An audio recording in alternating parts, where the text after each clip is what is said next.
Alright, so let me explain what we got going on here. It's the beginning of January. It's been raining almost non-stop for the last couple weeks here in southeastern Ohio. And instead of snow, we've been getting, like I just said, rain, because it's been a little too warm for snow. Explain what happened. As you can see from the back of the truck, car battery was dead.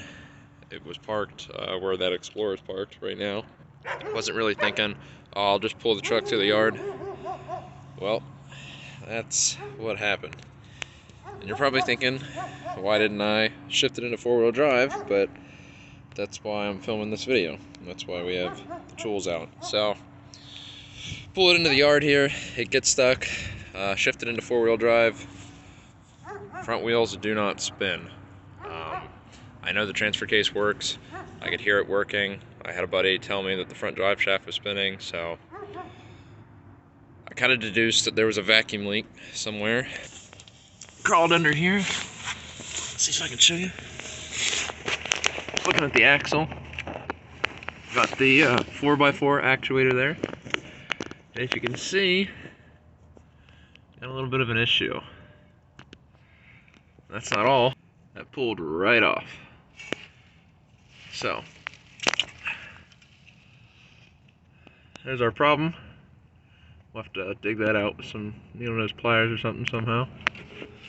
But yeah, this is wasted, obviously. I'm gonna assume that's our vacuum leak. I checked the rest of the vacuum lines, I didn't find anything. I'm gonna hope that they're all okay, that that's our only issue. So we're gonna disconnect this, take this out. I already have the new actuator, and I'll kind of show how to replace that, because this whole housing has to come out. We got the housing off. Don't have the actuator out yet. It was a little bit of a process. As you can see, these bolts that were holding this in rounded right off. Luckily, I got 3 of them out of the axle, but there's one still stuck in there. I have it soaking in some penetrating oil, so hopefully it comes out. I went through 2 pairs of Chinesium vice grips with the teeth rounding off in order to get these out. But they're out. But we've run into another problem. So this is the item that we need to remove. But as you can see, this housing is in bad shape. Had to pry this off.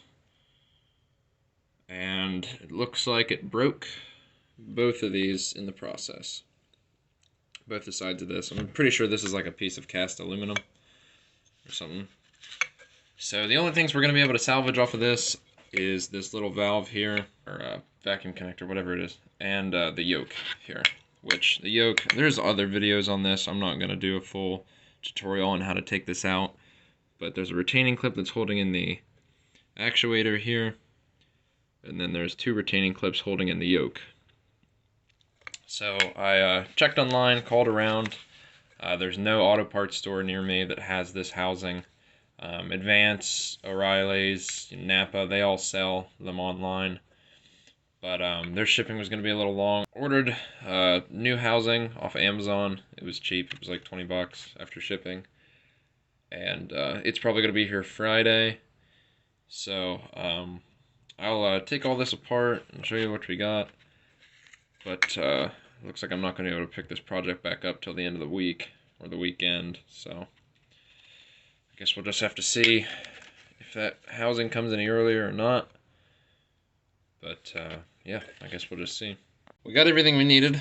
We have the yoke. I took the little clips off because we get new ones. And we got the these 2 out, these 2 little valves. That one's a little rusty, but I think we're still good. The housing broke even more trying to take this thing off because this nut had rust welded itself to the housing. So now we just have to wait on the housing to show up, and we'll put this thing back together, and hopefully my 4-wheel drive works. So I'll have to film testing it, so I'll be back in a few days. Alright, so here we are the next day. This part came super early. Said it was supposed to come Friday, then Thursday, and it came next day, so I'm honestly really surprised. Got this all back together, the new diaphragm's on, yoke is back in place, everything's all tight. It's not going to move around. All the clips are in place. We got the new valves back on. So what we still got to do, like I said, is try to take that one bolt, that one stud that's stuck in the axle housing out. We still have to clean off the gasket surface and then fill the diff back up with some oil. So yeah, let's go outside and let's get it done. Alright, so we're under the truck. Just to visualize what I was talking about. This is what I initially had to replace. This has a diaphragm in here. These are the vacuum lines that attach to it. You know, so when you engage the four-wheel drive, vacuum lines activate. With no amount of persuasion or vice grips or penetrating oil, were we able to get that other bolt out.